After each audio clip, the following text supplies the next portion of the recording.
جماعة صباح الخير. النهاردة أول يوم امتحان ليا، عندي امتحان وقلت هصوره معاكم فلوج بقى كده وانا في الامتحان. طبعا انتوا شفتوا الفيديو اللي فات ان انا كنت بذاكر وكنت بستعد علشان الامتحان. الفيديو بتاع النهارده بقى الامتحان نفسه، هاخدكم معايا وانا رايحه وهوريكم اللبس وهوريكم كل حاجه. بس قبل ما نبدا ما تنسوش اللايك والاشتراك في القناه عشان تشوفوني تاني وتشوفوا كل الفلوجات والحاجات اللي انا بنزلها، وكمان تعملوا لي كومنت تقولي رايكم في الفيديو. تمام، فيلا بينا نبدا الفيديو ونشوف الدنيا فيها ايه. اليوم النهارده هيبقى متعب جدا جدا جدا. احنا هنقول يا هم يا رب لنا هم كبير، لا هنقول يا هم احنا لنا رب كبير. بصوا بقى، انا هنا كنت يعني مزنوقه مش زنقه الكلاب، زنقه يعني مش عارفه. المهم ان انا هنا كان قبل الامتحان بكام ساعه، يعني انا كان المفروض انزل من عندي من البيت الساعه 9، الكلام ده كان الساعه 5 تقريبا، يعني كان قبل الامتحان ب4 ساعات.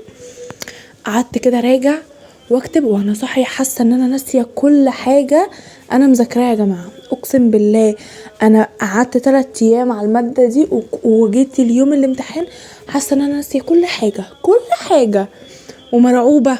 عارفين بقى انتوا متوترين ان هو اول امتحان ليكوا في مرحله جديده، وانتوا متوترين وقلقانين ومش عارفين الدنيا فيها ايه والنظام ايه واللجنه والدكاتره كنت مرعوبه. المهم ان انا استخرت الله كده، قعدت رجعت وصليت وقمت رجعت كده وكتبت كام حاجه كده في الكشكول والحاجات اللي انا كنت خايفه منها. وسبحان الله سبحان الله سبحان الله، الحاجات اللي انا رجعتها هي اللي جت، يعني اللي انا رجعته الصبح جه بالنص حرفيا. فالحمد لله عقبال باقي المواد. فاللي انا عايزاكم تقولوه او اللي انتوا تعرفوه ان انتوا اسعوا وابدأوا واعملوا اللي عليكم وذاكروا، والله لو جزء بسيط وربنا هيكرمكم. انا كنت رايحه مذاكره 4 فصول بس من اصل 7، 4 فصول من اصل 7 فصول، والحمد لله الحمد لله الحمد لله الامتحان جه وال4 فصول اللي انا مذاكراها. تقولوا لي ازاي؟ اقول لكم معرفش، بس هي يعني بتبقى تدابير من ربنا. ربنا لما بيشوفك ان انت تعبت واجتهدت وعملت اللي عليك بيحاول يرضيك، يعني الحمد لله. فانتوا اسعوا واجتهدوا واعملوا اللي عليكم. انا مش شيخه ولا انا حاجه جامده، لا انا زيكم، بس انا بقول لكم تجربتي. والله العظيم يا جماعه كنت رايحه مذاكره 4 فصول من اصل 7، وال4 فصول هما اللي جم في الامتحان. فانتوا لو حد فيكم خايف، لو حد لسه لو هو في ثانويه عامه ولسه ما بدأش يبدأ، لو حد في عنده امتحانات كمان كام يوم وما بدأش يبدأ، ابدأ واسعى واعمل اللي عليك، ذاكر اللي تقدر عليه. اهم حاجه ان انت تنوي وتبدأ وتقول انا هخلص، تبقى في نيتك ان انت هتخلص كل اللي وراك وما تتلكعش وما تتدلعش، لا تخلص كل اللي وراك فعلا. بس يعني فالحمد لله ربنا كريم وربنا يوفقني ويوفقكم. وانا دلوقتي بدأت ان انا انزل لكم فيديوهات اللي هي المذاكرة والامتحانات والحاجات دي، لان اغلبكم دلوقتي بيمتحن او هيمتحن، فيبقى زي حافز وتشجيع ليكم. وفي نفس الوقت انا عايزة نرجع تاني نبقى مع بعض، مش عايزة افضل بعيدة. انتوا وحشتوني وانا وحشتني الكلام معاكم وكومنتاتكم، مش قادرة اقول لكم الفيديو اللي فات لما لقيت كذا حد بعتلي كنت مبسوطة ازاي. فلو انتوا لسه بتتفرجوا على الفيديو لحد دلوقتي ما تنسوش تعملوا لايك وتشتركوا في القناه عشان يوصلكم مني كل الفيديوهات وتشوفوني تاني، وتنزلوا تكتبوا لي كومنت تحت وتعملوا شير للفيديو ده عشان يترفع وعلشان تساعدوني وتشجعوني ان انا انزل فيديوهات تاني.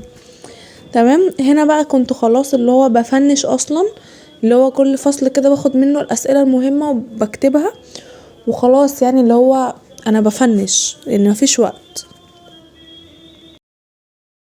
بصوا بقى دي الهدوم اللي انا هلبسها. انا جبت ده انا لسه شاريه جديد ومشته تحفه ومتبطن من جوه، بصوا جميل.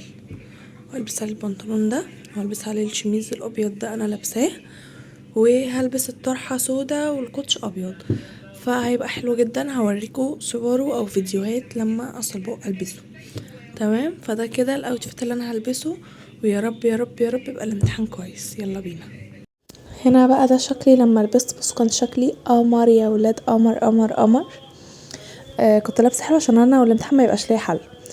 وبعد كده نزلت. بصوا بقى دايما وانا رايحه، يعني بصراحه الايام دي ايام الامتحانات وانا رايحه الجامعه ببقى لابسه كروكس. بصراحه بيبقى معايا الكوتش في الشنطه وكده، بس لازم الكروكس لان انا مشواري طويل وبمشي كتير، فمش هينفع جامعه من غير الكروكس. طبعا دي طبعا العربيه الاخيره اللي هي بتوديني بقى للجامعه، لكن انا اصلا قبل العربيه دي بركب 3 عربيات وطريقنا طويل يعني. فبس كنت راكبه العربيه اصلا، وكنت براجع اللي هو ايه، براجع كده كام فصل، وشويه ننام وشويه نقوم وشويه نراجع وشويه ناكل وشويه ننام تاني وهكذا يعني. احنا بناخد الطريق بتاع الجامعه كده، يا نراجع يا ننام يا هنكتب حاجه ناقصه كده يعني. بس هنا بقى كنت وصلت الجامعة، ده كان فيو الجامعة من فوق. طبعا كنت واصلة على ميعاد الامتحان بالظبط، فيدوبك يعني انا وصلت صورت دي وطلعت على اللجنة على طول، امتحنت ونزلت. طبعا كنت تعبانة ونازلة متأخر اصلا، فيدوبك خلصت وروحت علشان اركب، رحت الموقف عشان اركب. بس قبل ما اركب كنت محتاجة جدا ان انا اشرب قهوة لان انا كنت مصدعة، فجبت القهوة دي كانت حلوة جدا. بس وبعد كده رحت عشان اركب بقى. الصدمة بقى خدت الصدمة انا بقى ان مفيش عربيات كلها راحت القاهرة وما رجعتش. طب يا جدعان هنركب ازاي؟ مش عارفين. المهم ان احنا جينا نركب العربية دي، اول ما ركبناها عطلت بينا والله. فبعدين فين وفين بقى على ما اشتغلت وروحت، فالحمد لله.